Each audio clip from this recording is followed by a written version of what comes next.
Shalom, shalom, bien-aimés frères et sœurs dans le Seigneur, je vous salue dans l'amour de notre merveilleux et précieux Sauveur, Jésus-Christ de Nazareth. Je suis heureux de prendre part à notre semaine d'accentuation, pour ne pas dire que nous sommes à notre semaine d'accentuation et je suis heureux d'être là encore ce soir pour partager ce moment-là, pour passer ce moment-là avec chacun de vous.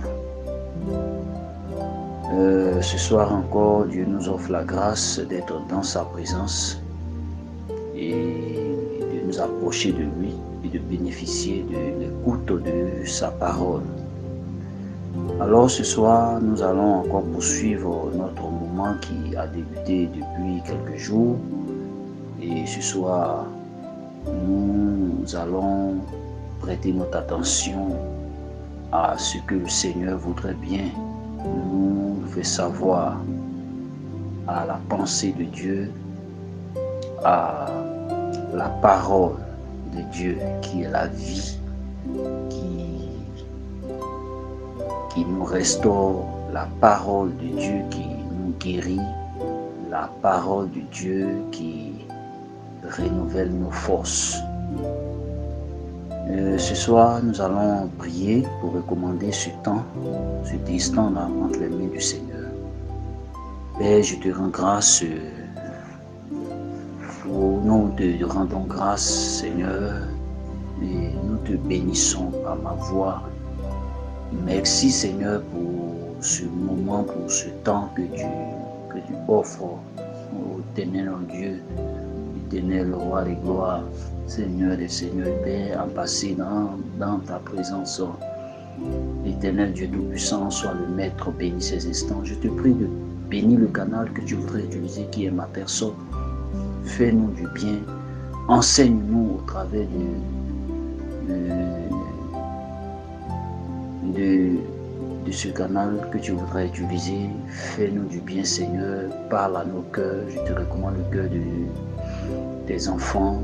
Que, Seigneur éternel, Père, ta parole soit réceptive dans des cœurs disposés. Bénis l'écoute, bénis, Seigneur éternel, Dieu des armées, l'attention de chacun. Permets non seulement à chacun d'écouter ta parole, mais aussi je te prie de nous donner, après avoir entendu ta parole, de la mettre en pratique dans nos vies, afin que ta présence et ta vie soient continuellement avec nous, comme toi-même tu nous l'as enseigné. Et car tu dis dans ta parole que ce ne sont pas ceux-là qui écoutent qui sont agréables à toi, mais ce sont ceux-là qui font deux choses. Ils écoutent et ils la mettent en pratique. Seigneur, merci. Au nom de Jésus. Amen. Voilà, à présent, nous allons démarrer cet instant qui est l'écoute de la parole de Dieu. Voilà, nous venons de recommander ce moment du Seigneur. Alors, nous allons prendre notre Bible ce soir, le passage qui sera l'objet de notre prédication, de l'écoute de la parole du Seigneur, sera tiré dans le livre des Hébreux. Hébreux, chapitre 12, à partir du verset 14. Je fais la lecture. Recherchez la paix avec tous et la sanctification sans laquelle nul ne verra Dieu. Je reprends encore la lecture. Recherchez la sanctification, la paix avec tous autant que moi, et la sanctification sans laquelle nul ne verra Dieu. Ici, le texte que nous venons de lire, comme la référence nous l'indique, c'est du livre des Hébreux,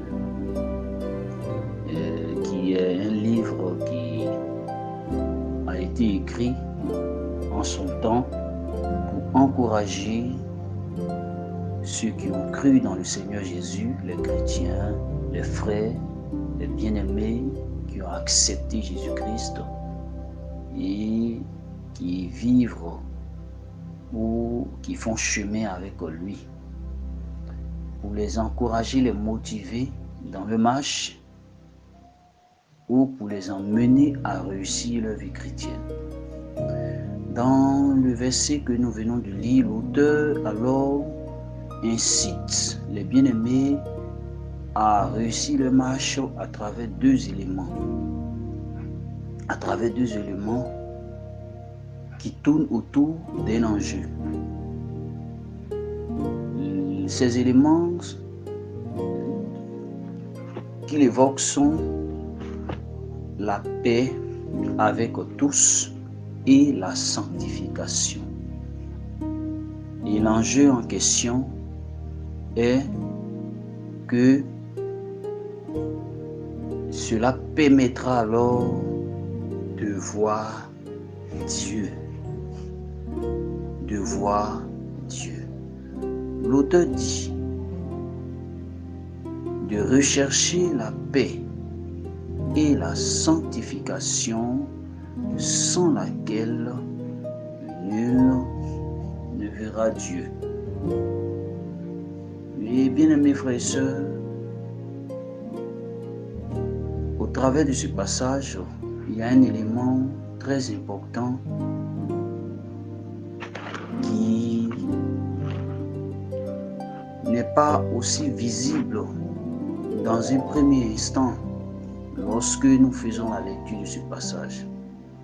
En effet, l'auteur, quand il demande aux chrétiens, aux bien-aimés frères et sœurs, de rechercher la paix avec tous et la sanctification, c'est pour un but, c'est pour un objectif. C'est par rapport à une information, c'est par rapport à une finalité. Et cette finalité, c'est le fait de voir Dieu. Le fait d'être un jour là, aux côtés de Dieu, d'être auprès de lui, de le rencontrer, de le connaître. Parce que jusque-là, quand nous donnons notre vie au Seigneur Jésus,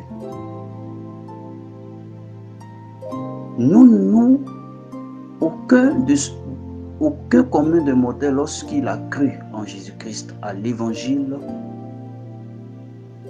n'a vu Dieu. Quel que soit le niveau de révélation qu'il peut avoir, il n'a pas encore vu Dieu. Quels que soient les songes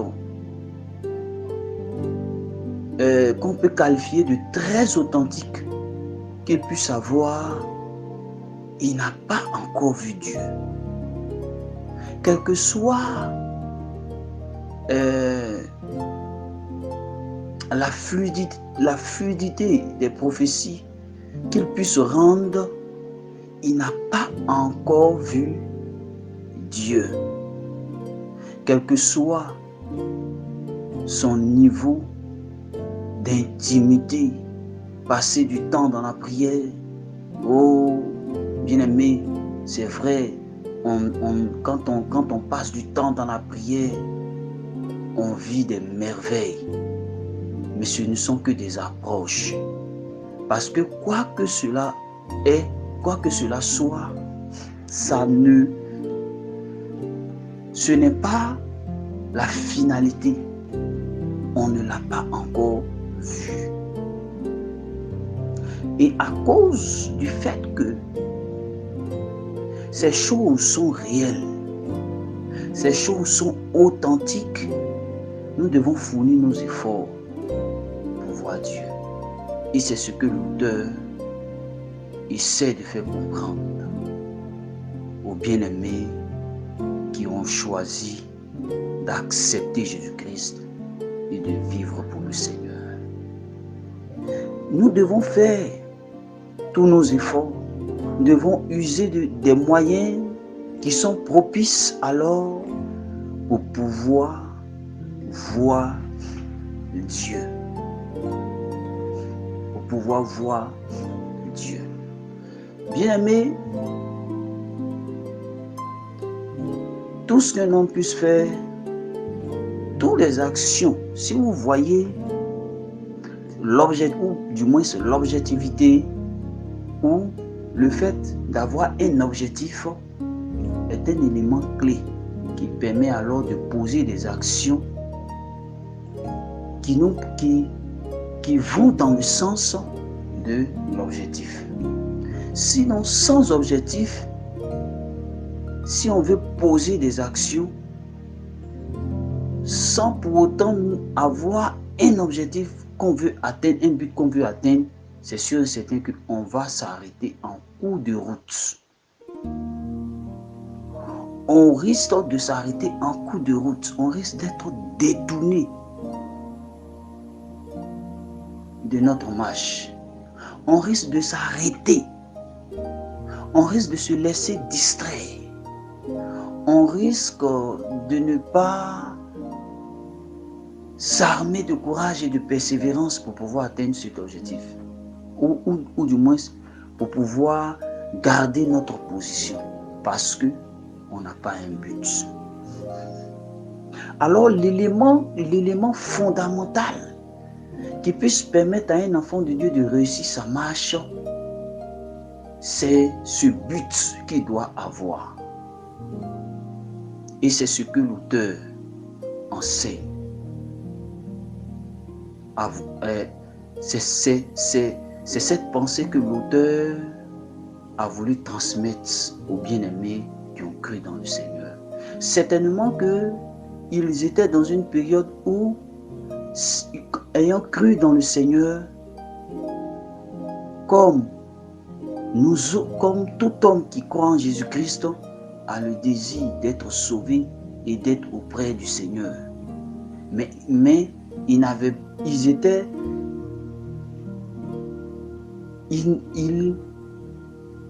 étaient freinés dans leur course parce qu'ils étaient en train d'omettre l'idée principale. Cette pensée qu'ils doivent avoir, qu'ils doivent garder, qui est le fait que nous allons voir Dieu. Nous sommes appelés à voir le Seigneur. Nous sommes appelés à le découvrir. Nous sommes appelés à le connaître. Ce Dieu qui agit dans nos vies chaque jour, dans les moments difficiles, qui nous console, qui agit selon la fidélité de sa parole. Quand il dit que je serai avec vous tous les jours jusqu'à la fin du monde. Et quand il arrive que nous sommes en train de passer par des moments difficiles, quand nous nous souvenons et que nous rappelons au Seigneur ce qu'il a dit, nous voyons qu'il est réellement avec nous. Il vient guérir nos cœurs. Il vient essuyer nos larmes. Il est aussi ce Dieu-là qui, dans la maladie, dans la souffrance d'une maladie quelconque, comme il a dit dans sa parole qu'il est le Dieu qui guérit, lorsque nous prions et que nous nous souvenons du fait qu'il a dominé la mort et qu'il a donné le pouvoir de guérir la maladie, quand nous prions, nous voyons que sa puissance est à l'œuvre.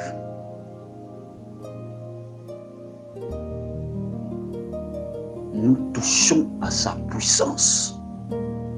Et sa puissance nous émerveille. Et lui-même. Sa puissance nous émerveille dans la guérison de la maladie. Sa puissance nous émerveille dans la résurrection. Des vies mortes, des projets morts, des entreprises mortes, des foyers bouleversés, pour ne pas dire des foyers morts. Sa puissance nous bouleverse. Et sa personne, qu'en sera-t-il?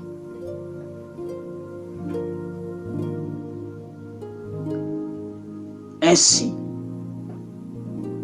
c'est ce Dieu-là que nous allons voir.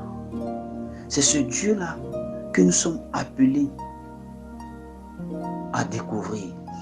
Alors, c'est cet objectif qui est censé animer tout enfant de Dieu que nous sommes.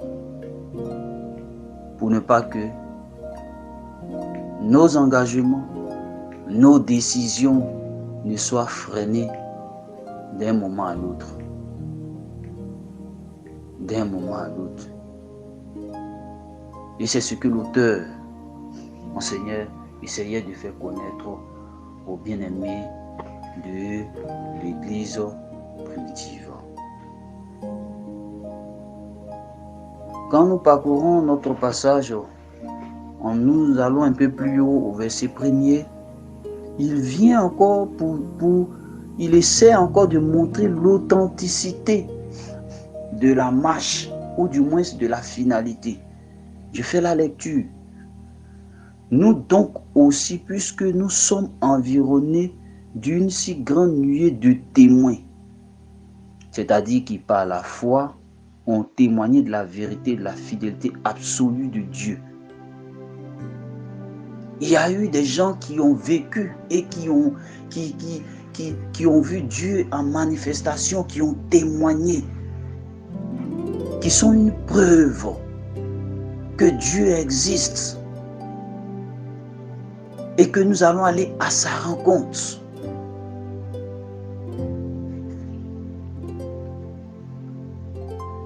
Et comme c'est ainsi, il nous faut alors rejeter tout fardeau. Puisque la chose est vraie, nous sommes appelés à rejeter tout fardeau. Quelque part, il est écrit des fardeaux inutiles. Je crois en version Le Second. Dépouillons-nous de tous les fardeaux, de tous les poids inutiles. De tous les poids inutiles. Pourquoi? Parce que la rencontre de Dieu est une réalité. C'est une vérité. Pour ne pas dire que c'est la vérité. Donc c'est à cause de cet objectif est tellement vrai que nous devons unir nos efforts pour agir, pour poser un certain nombre d'actions pour que nous puissions atteindre l'objectif.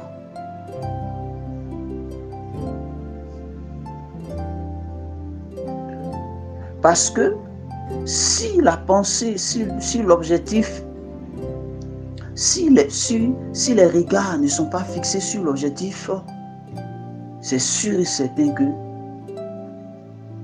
les petits éléments vont nous freiner. C'est pourquoi il vient d'abord pour rappeler en premier qu'il faut que la chose est vraie. Alors, comme c'est vrai, il faut rejeter. Ce n'est pas un mensonge. Parce que c'est quand on finit, c'est parce qu'on n'a plus les yeux fixés sur l'objectif. Alors on a comme l'impression que la chose n'est plus vraie. On se laisse. On peut alors se laisser enchaîner par des choses même qui ne sont pas utiles. Des fardeaux inutiles, comme l'auteur le dit. Et Paul pouvait le dire dans le livre de Corinthiens. Tout m'est permis, mais tout n'est pas utile. Je peux tout faire, mais ce n'est pas tout ce que je vais faire qui sont utiles. Donc, je ne ferai que ce qui est utile. Je ne ferai que ce qui est utile pour que je puisse atteindre l'objectif. Alléluia. Bien-aimés, aujourd'hui, nous avons cru dans le Seigneur. Et je pense que quand nous avons donné notre vie au Seigneur, c'est pour atteindre l'objectif final, qui est d'être sauvé. Mais être sauvé se résume à aller rencontrer le Seigneur, voir Dieu un jour. Voir Dieu un jour. Mais aujourd'hui, cet objectif est en train d'être perdu. Nous sommes en train de perdre cet objectif de vue. Certainement, c'est ce qui se passait dans la vie de ces bien-aimés, voyant les persécutions, voyant les difficultés qui se présentaient à eux. Ils étaient en train de se décourager. À quoi bon persévérer? À quoi bon ne pas vivre comme les autres? À quoi bon se vivre dans telle posture? À quoi bon faire ceci quand on est rejeté? À quoi bon ça nous serait de ne pas riposter? À quoi bon se taire quand nous sommes injuriés à cause du Seigneur? Est-ce que cela est vrai? Est-ce qu'on pourra voir le Seigneur? Ils avaient alors les regards, leurs yeux étaient détournés de l'objectif à atteindre. Et quand les yeux ne sont plus braqués sur l'objectif à atteindre, s'il y a d'autres évangiles qui sont en train de pénétrer la sphère, qui ne nous permettent pas d'avoir les yeux fixés sur l'objectif à atteindre, c'est sûr et certain que les actions qu'il faut poser pour le salut vont être freinées. Oui, cela va être freiné. Est-ce que réellement l'objectif final, l'aboutissement de la vie chrétienne, la marche chrétienne, c'est de voir le Seigneur? Aujourd'hui, c'est la question même. C'est la question même qui est posée aujourd'hui, à l'heure actuelle. Est-ce que l'objectif final de la vie chrétienne, c'est de voir le Seigneur? Est-ce que ce n'est pas rouler dans des cylindrées sur la terre? Est-ce que ce n'est pas profiter à fond de la réussite terrestre? Se marier, avoir des enfants, réussir dans ses entreprises.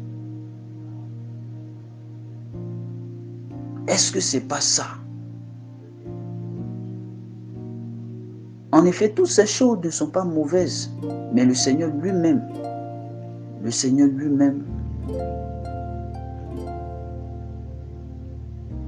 qu'est-ce que le Seigneur nous dit? Est-ce que voir le Seigneur est l'enjeu même de la marche? Est-ce que c'est la finalité de la marche chrétienne? Est-ce que c'est la finalité de la marche chrétienne? Est-ce que quand le Seigneur est venu, est-ce qu'il a parlé de cela? Est-ce qu'il a parlé de cela? Est-ce qu'il a fait mention de cela? Est-ce que cela est relaté ailleurs?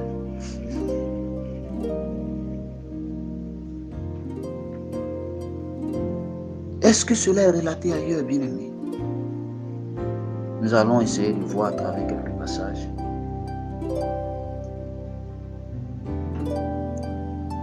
La véracité de cette interrogation qui mérite d'être posée.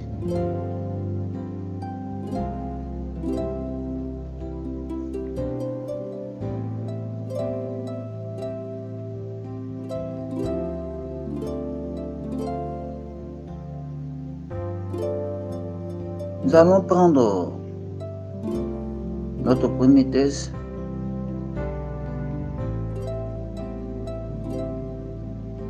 Dans le livre de Matthieu,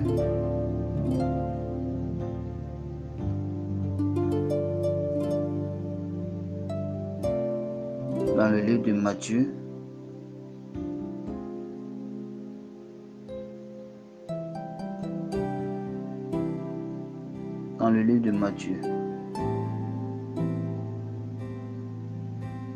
le Matthieu chapitre 16, le verset 26. Matthieu, le chapitre 16, le verset 26, je fais la lecture. Et que sert-il à un homme de gagner tout le monde, c'est-à-dire la richesse, la célébrité, le succès, s'il perdait son âme? En d'autres mots, que sert-il à un homme de gagner tout le monde entier, la richesse, la célébrité, le succès, s'il ne va pas à la rencontre de Dieu. Parce que le salut de l'âme, quand nous parlons du salut de notre âme, c'est d'aller voir Dieu. C'est d'aller le voir. C'est d'aller le connaître. C'est d'aller être à ses côtés. C'est d'aller dire papa. C'est d'aller dans sa présence définitive. Et le Seigneur était en train de dire que la chose la plus importante, l'objectif qu'il faut rechercher, c'est le salut de notre âme, c'est-à-dire de voir Dieu. Alléluia. Alors, voir Dieu est une vérité même que le Seigneur lui-même a évoquée.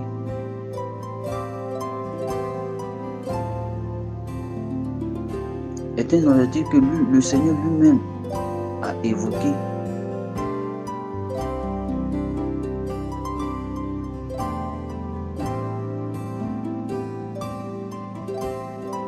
Aujourd'hui, malheureusement, nous pouvons voir que le salut de l'âme n'est plus quelque chose de très significatif pour les enfants de Dieu que nous sommes. Nous sommes en train de perdre de vue le salut même de notre âme, l'enjeu principal, le fait de voir Dieu. Or, si le salut de ton âme n'est pas l'enjeu principal, c'est sûr et certain que même tu vas commencer à te ranger, mais parce que ton objectif n'est pas sur cela, ta course sera effrénée. Ta course va s'interrompre. Tu vas t'arrêter, tu vas te fatiguer parce que quand on va t'insulter, tu vas regarder aux autres intérêts que toi-même tu connais. Parce que si ce n'est pas le salut de ton âme qui est très important, si on t'insulte, c'est sûr et certain que tu vas défendre. Or, quand le Seigneur nous parle du salut de notre âme, il nous dit que pour le salut de notre âme, nous ne sommes pas appelés à riposter à tout. Ah oui, pour le salut de notre âme, nous sommes appelés à offrir même l'autre jour. Parce que le salut de notre âme aussi passe par la gloire que nous devons manifester pour le Père, qui rentre dans le cadre du ministère à rendre, du service de Dieu que nous sommes appelés à rendre. Le fait de manifester la présence de Dieu. Pour le salut de notre âme, nous sommes appelés à nous aimer les uns les autres en tant qu'Église de Dieu. Ah oui, nous sommes appelés à nous aimer les uns les autres. Parce que le Seigneur nous dit que il veut se révéler au monde au travers de nous. Et le monde ne peut le connaître que si nous, entre nous, nous manifestons l'amour. Or, en manifestant l'amour les uns envers les autres, nous sommes aussi en train de servir le Seigneur, mais cela entre dans le cadre du salut de notre âme. C'est pour que aussi demain nous puissions voir Dieu. Bien-aimé, cette réalité, elle est évoquée dans la parole de Dieu. Ce n'est pas l'auteur au livre des Hébreux, dans le passage que nous avons lu, qui en fait mention. Nous pouvons voir que cela découle depuis la vérité de la parole que le Seigneur est venu apporter. Certainement, le Seigneur, il a évoqué cette parole parce que pendant qu'il rendait son ministère, beaucoup avaient les yeux portés sur la gloire et la célébrité. La preuve en est qu'ils ont voulu l'enlever pour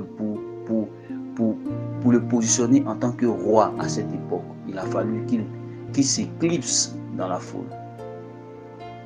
Bien-aimé, la richesse ou le salut de notre âme ou le fait de voir Dieu est l'objectif, est une réalité de la parole de Dieu.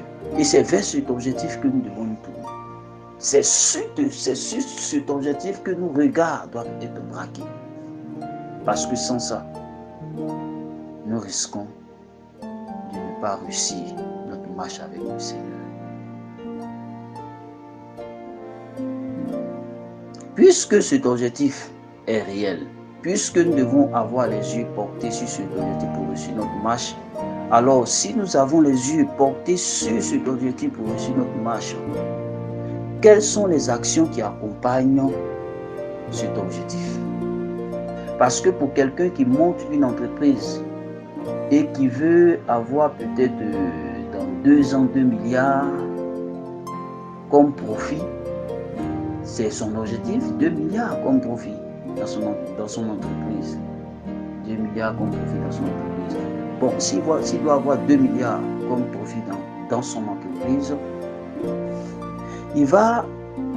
cela nous amène à comprendre que il y a un certain nombre d'actions qu'il doit poser qui vont le permettre d'atteindre son objectif selon le nombre d'années qu'il s'est fixé.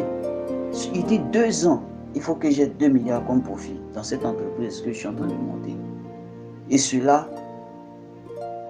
est rattaché à un certain nombre d'actions qu'il doit poser pour avoir ça. C'est aussi pareil. Puisque voir Dieu est une réalité et que nous voulons voir le Seigneur, quelles sont les actions que nous devons poser pour pouvoir le voir?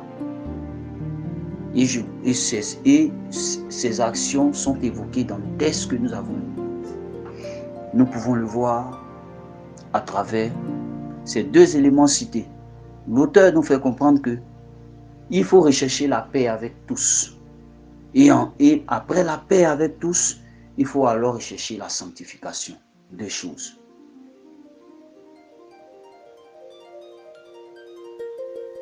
Il a parlé un peu plus haut de certains éléments, mais au verset 14, l'auteur, on a comme l'impression que l'auteur va venir résumer un peu tout ce qu'il a dit dans ces 2 éléments.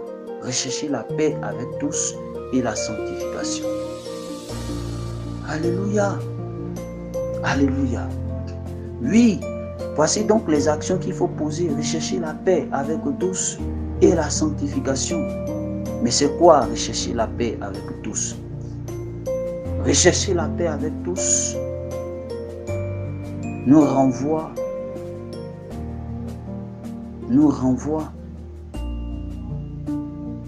à la manifestation même de la nature de Dieu dans la société. Notre Dieu est un Dieu de paix. Le Seigneur est un Dieu de paix. Et le parfum que nous devons propager la paix qui se trouve renfermée dans l'amour. Est-ce que celui qui aime déchire? Est-ce que celui qui aime sème la discorde? Est-ce que celui qui aime prépare des plans de vengeance? Est-ce que celui qui aime laisse périr? Non, la réponse est bien évidemment non. Puisque le Seigneur nous appelle à aimer, or la résultante de l'amour aussi passe par la manifestation de la paix. C'est pourquoi ici nous pouvons aisément dire que cette recherche de la paix, la manifestation de la vie de la paix, qui est une action qui est répétitive chaque jour, une quête perpétuelle, quelque chose qui est caché et quelque chose qui est caché, une chose qui appelle nos efforts en manifestation pour pouvoir le trouver,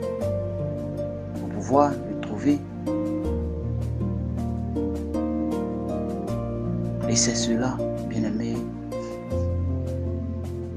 la manifestation de la vie de Dieu dans la société, la recherche de la paix. Faire réjaillir la vie de Dieu, la présence de Dieu, la recherche de la paix. La recherche de la paix. Et ses bien-aimés étaient interpellés à rechercher la paix. À rechercher la paix. Nous devons rechercher la paix avec tous.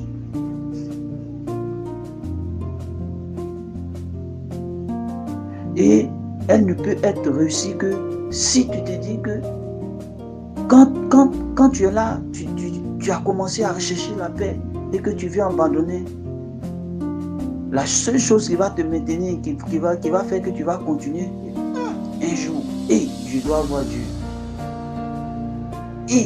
Je dois voir Dieu. Je ne dois pas manquer mon but.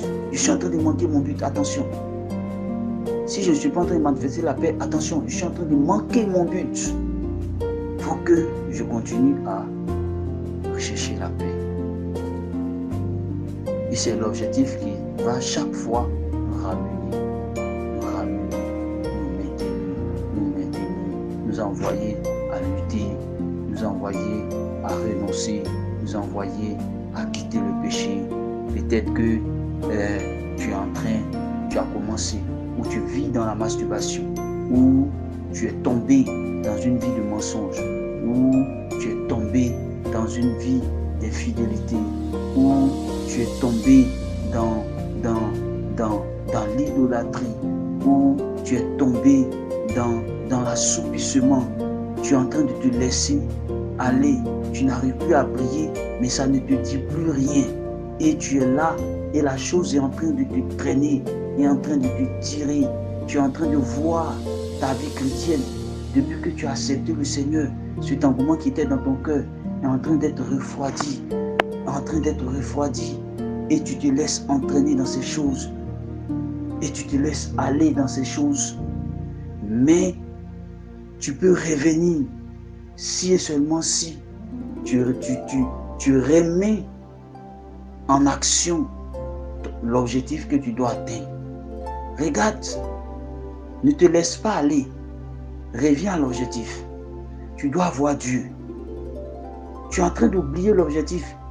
Tu te laisses aller parce que tu as enlevé ta pensée sur le fait que tu dois voir Dieu. Tu as enlevé ta pensée sur le fait que ton âme doit être sauvée. Ce n'est pas la voiture que tu recherches qui est l'objectif premier. Ce n'est pas le mariage vers lequel tu es en train d'importuner, à cause duquel tu es en train d'importuner le Seigneur jour et nuit. Ce n'est pas cela qui est l'objectif premier. Ce n'est pas cela. Le Seigneur peut te bénir à travers cela, mais ce n'est pas ça qui est en premier. Ce n'est pas le travail que tu es en train de chercher. À cause de cela, tu es en train de jeûner, importuner le Seigneur. Ce n'est pas ça qui est l'objectif premier. L'objectif premier que tu dois garder dans ton cœur, il t'a dit que tu le verras. Et tu le verras certainement si tu le veux. Il nous a dit que nous allons le voir. Et nous allons le voir certainement si nous le désirons, si nous gardons cette parole dans notre vie. Et aujourd'hui, cet objectif est en train d'être détourné. Détourné, on n'entend pas ci et pas là. Le voyage 7, le Seigneur peut nous bénir, il peut nous déplacer, aller en Inde, aller en Chine, aller aux États-Unis, aller en Italie, aller en Allemagne, aller au Congo, aller au Sénégal, aller où encore que je ne peux citer. Mais nous pouvons citer plusieurs pays, plusieurs nations, plusieurs campements, plusieurs villages. D'autres veulent aller en Europe. Il n'y a pas que l'Europe. Le Seigneur aussi nous veut en campagne. Le Seigneur aussi nous veut dans des campements. Le Seigneur aussi nous veut dans des zones où des gens sont en train de vivre les difficultés dans le bois d'une vie très difficile parce qu'il y a manque de ressources. Et le Seigneur aussi peut nous envoyer dans ces zones parce que quelque part, il veut aussi se révéler dans ces zones. Le second élément qu'il faut poser, c'est une vie de sanctification, une vie de sainteté. Et je pense que nous l'avons déjà abordé en citant un peu les vices dans lesquels nous pouvons être entraînés ou dans lesquels nous pouvons nous laisser entraîner parce que nous avons manqué l'objectif. Il peut arriver qu'un péché ça peut arriver que la faiblesse puisse te taper, mais ce n'est pas ta place d'y demeurer, ce n'est pas ta place de te laisser entraîner dans cela. Sors de là. Sors de là. Libère-toi comme l'oiseau se libère du filet de l'oiseleur. Délivre-toi, sors de là, décide-toi à abandonner. Crie au Seigneur. Oui, c'est ça la lutte. C'est ça la lutte. Ce n'est pas en pleurnichant, ce n'est pas cela. Non, tu ne pourras pas aboutir à cela. Souvent tu vas en parler. Toi-même tu penses que c'est en parlant. Mais si tu ne prends pas de décision, si tu n'es pas figé, si tu n'as pas dans ton esprit le salut de ton âme,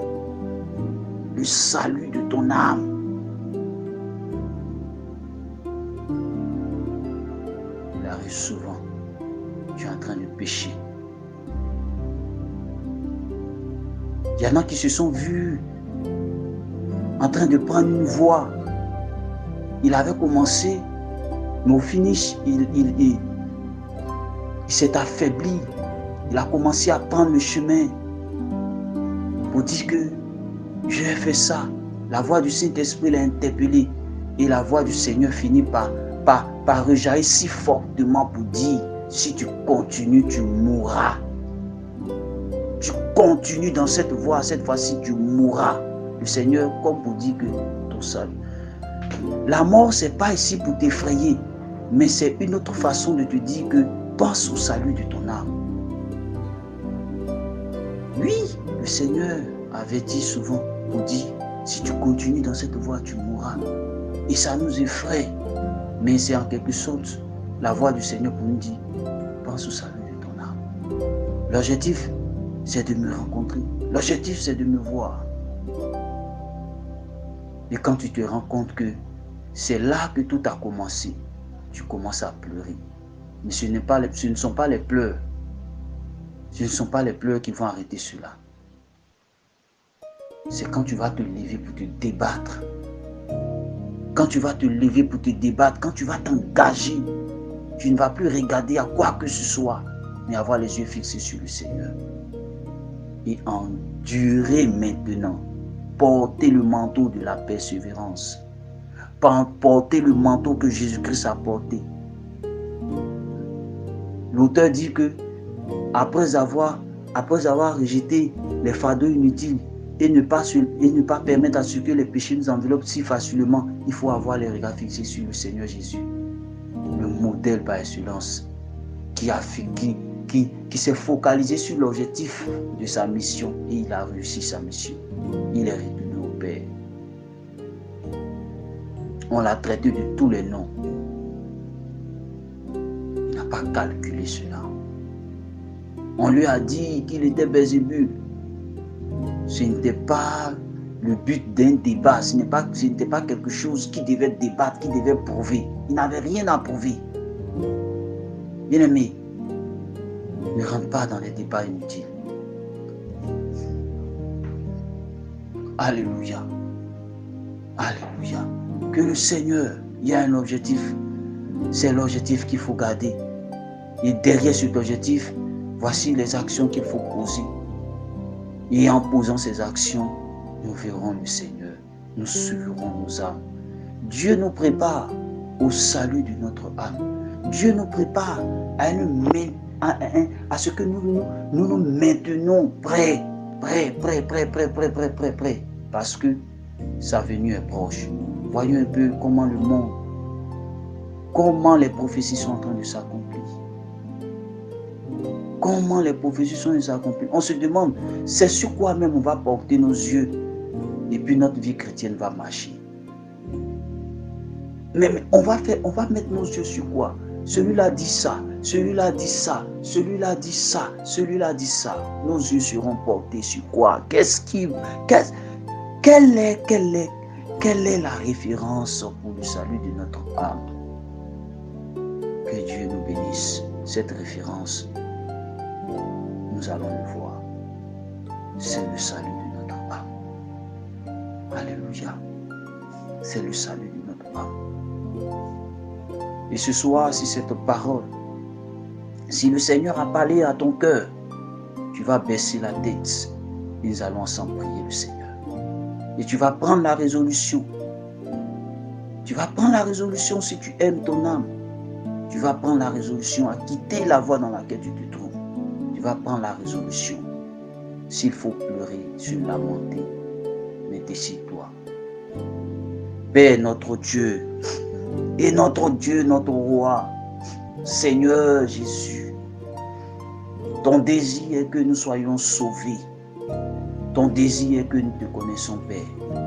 Ton désir est que, roi des gloires, Seigneur des seigneurs, tu veux nous voir avec toi. Seigneur, quand je t'ai connu, Père, et que ton amour avait débordé mon cœur, je me souviens. Souvent, je regardais à la vie de Daniel et je disais, je veux voir Daniel. Souvent, je regardais à Abraham et je disais, si je suis sauvé, je vais aller voir qui est Abraham. Souvent, je regardais à la vie de Samuel, je disais, quand je serai auprès de toi, quand je serai dans les cieux, j'irai voir Samuel. Oui, je veux voir Samuel, je veux voir Moïse, je veux voir Abraham, je veux voir Élie. Mais il y a plus que Abraham, plus que Moïse, plus que Élie, selon ce que tu m'enseignes en ce jour. Il y a toi que je dois découvrir. Toi qui me guéris, Seigneur. Toi qui as porté mon fardeau. Toi qui essuies mes larmes. Toi qui combats pour moi. Toi qui m'aimes malgré mes erreurs. Toi qui as compassion de moi. Toi qui me consoles, oh Jésus. Seigneur Jésus. Père, je voudrais te prier en ce jour pour ta parole. Là où il y a un cœur qui est en train de tergiverser, là où il y a quelqu'un qui a perdu l'objectif et qui ne sait sur quoi se focaliser pour se relever. Père, je prie que Seigneur, par ton esprit, en lui Seigneur, soit restauré. Éternel Dieu des armées, l'objectif clé qui est de te voir, le salut de son âme. Seigneur, donne-lui la force qu'il sorte de tout piège de l'ennemi, là où le péché veut l'engouffrer, que la délivrance soit son partage au nom de Jésus. Ta puissance délivre, Père, ta puissance restaure. Arrache-nous, Seigneur, de toute voie qui ne nous donne pas. Merci de figer nos pensées, Seigneur, sur ton salut. À toi seul la gloire. Shalom à tous. Que Dieu nous bénisse. Amen.